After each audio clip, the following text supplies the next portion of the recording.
A big deal. Oh man. Listen, so I know you haven't spoken to him, but maybe you have on this particular issue. But Nope. guy had a rough deal. He lost his sister. Mm-hmm. He lost his brother-in-law. Any thoughts on that? Did he Yeah, share that guy, anything with you on that? He talked about his sister like shit all the time. I mean, Jamie's like that, man. Him and Bill hadn't talked in years until Bobby and his sister lived in Jamie's mother's house. Okay, so when that all went down, Jamie thought he was getting all the money from that house. And this is coming from Jamie, so you don't know how much of this is a shoot or not. But he told me that when his mother died, right, like before she died, that him and her went and got some kind of something together where it was all going to him. But then the Bill's people that are handling him now, something where it all went to Bill. And I think basically just recently when it was settled or whatever, I think out of kindness, they fucking gave Jamie some money out of it. Because he did get some money out of it, but he didn't get all of it. But I think I don't think they had to. I think out of kindness, they gave him a substantial amount of money for that house. So I know that he's bought a motorcycle. This motherfucker went and bought a flamethrower. He sent me a fucking video. Did you see it? No, didn't see it. Fucking is out in his yard. I don't know if it's on Facebook. He sent it to me personally, I think. I don't remember. It may be on there. But anyway, he sends me a video. It's at night, and he's got this fucking backpack on and a fucking shooting this fucking flame across the yard. And the funniest thing to me was in the background, see, he's got this shrine of himself and myself, mostly himself, but I'm in most of the pictures, you know what I mean? Right. But it's a storage unit basically. And the walls are covered, all this shit. And then on the fucking outside of it, just like our gimmick, he's got spray painted like graffiti PG-13 on it in his backyard. So when he's fucking blows that thing, it lights it up and everything. I said, "Oh my god, this motherfucker!" Lit the logo up on fire with the flamethrower. Yes, cool. He wasn't shooting it at the building. He was shooting it just when he shot it. Like the building's over here, and when he shot it, it obviously lights up because it was nighttime. I figured he just lit the damn logo on fire. That would have been really cool. Now you got out of wrestling, right? And from what I understand, you're pretty high level. You own a pretty high level car dealership, right? I don't own it. I just got into car sales like about 2016 was my last match. I tore my tricep off the bone, had surgery for that, and at that point I just kind of said, you know what? It's really not worth it anymore. I really have nothing left to prove. I didn't get rich in this business, but I was on WrestleMania. I wrestled for every major company in the United States. And why am I going to keep going out here, on this independent circuit? And I could still get paid on the independent circuit, but it's so, it's here, there stuff. You can't really make a living at that anymore. Yeah, what's your take on the current state of independent wrestling?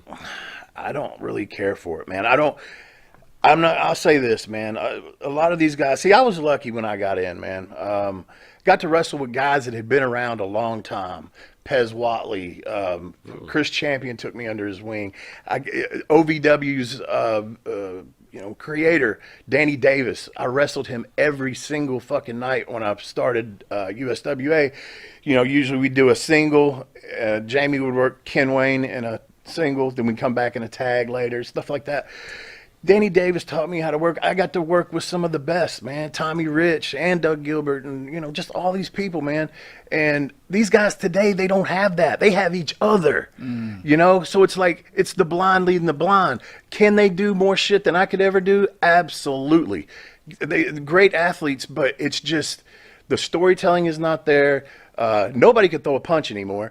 And it's all forearms. And to me, that drives me crazy because I guess being a Memphis guy, it's all about the brawl, man. That's how we drew money there, was we brawled. We also did wrestling moves, but we brawled a lot of punches. If you came from Memphis, you had to be able to throw a punch or you wasn't getting over. But nobody sells anything. It's like a video game, and everybody looks alike. That's the other thing I can't stand. Like the gimmicks are so few and far between.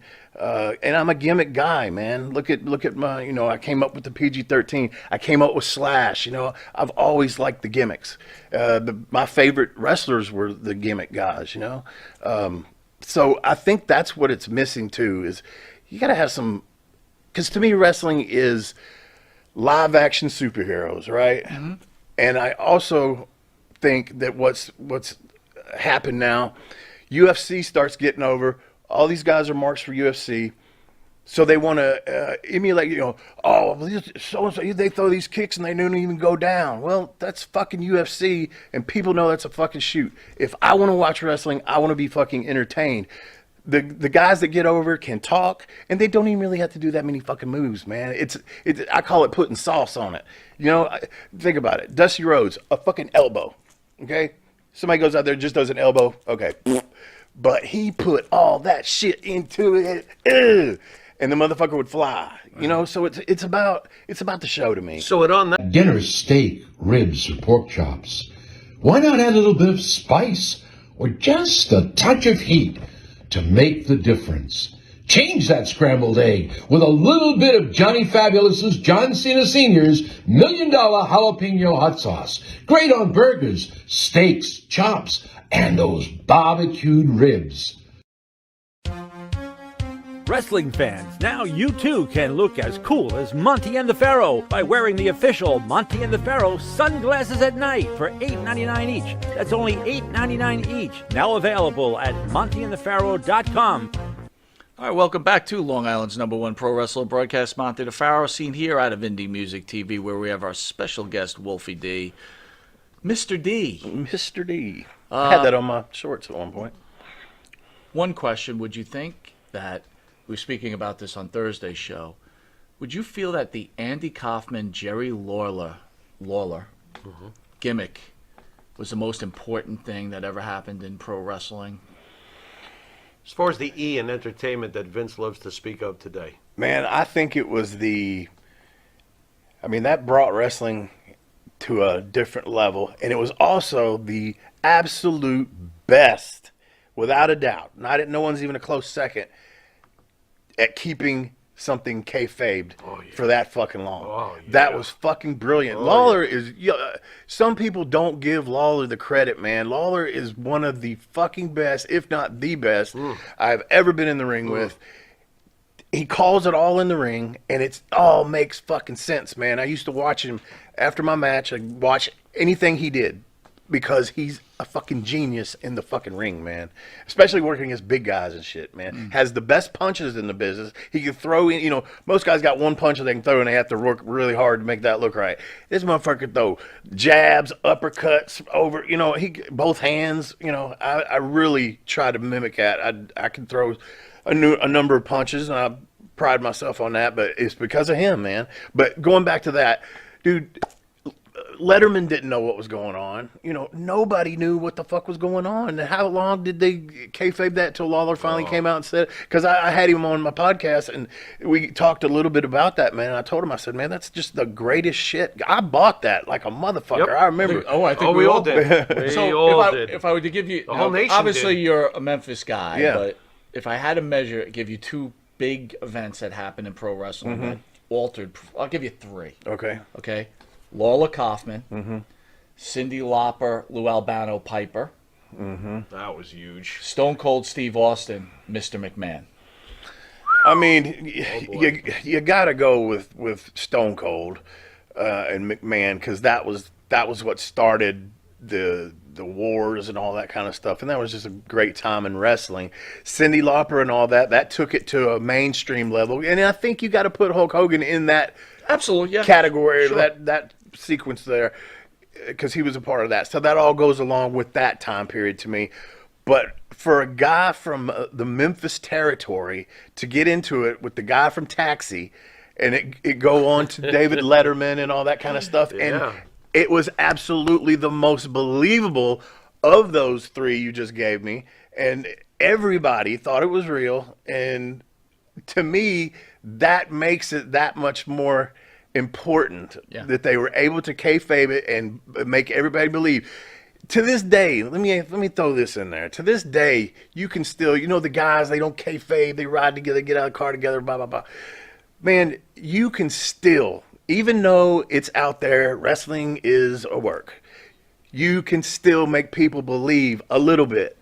Even if it's one move, if it's just something you say, you can still do that, man. I've worked the boys before. I've worked a medical crew before. And we're talking in times where it's already been exposed by Vince that, hey, this is just entertainment. I had a medical crew, me and Jamie both. They got Rock and Roll Express, beat the fuck out of us. And it was not part of the deal that the medics were supposed to come out and get us back and everything. But we sold that shit so fucking well and would not break character that we were not hurt. They sent the medics out there. They tended to us just like they would somebody that had been in a car wreck because we both looked like it. We had so much color. And we worked them. And I've had people tell me, this is what they'll say when they find out I was a wrestler or whatever. Now, I know what y'all do is fake. And, when they say that, I just cringe. But they say, I know what y'all do is fake. But there was this one time when I saw so-and-so and so-and-so, and they did this. And I'm telling you, they were mad. And most of the time when they say that, I know what they're talking about, and I'm thinking, that was work. But if you're good enough, you can make them believe. I've worked the boys where I took a knee from somebody or something, and I crumbled like I was knocked out. I didn't take a traditional bump, I made it look like I was knocked out, and I come back, and the boys are like, man, you okay, that knee, you get knocked out? No, you fucking dumb fucks. Damn. I can just work. So I know you're not watching the product really too much now, but do you know what's going on with Charlotte Flair and Becky Lynch right now? There's a little heat between them. Okay. So now it's everybody think like even today, now people are like, this is real. These two really hate each other. You think that's falling in that same category? It could be. It's hard to tell. I think what they should do, and I think some of them are starting to do this where, at first I was like, God, don't put fucking shit on Twitter, work your angles on Twitter. Yeah. But I think it's gotten to a point where you might kind of have to do that a little bit. Oh, yeah. Work on Twitter against each other and make people think that there's real heat there. Well, that's the change. Yeah. So you mentioned McMahon. Davio brings up, and we spoke about this on Thursday, McMahon Sr. was approached with the Andy Kaufman angle, and Sr. didn't want to do it, and that's how he ends up going to Memphis and starts with Loyal. Gotcha.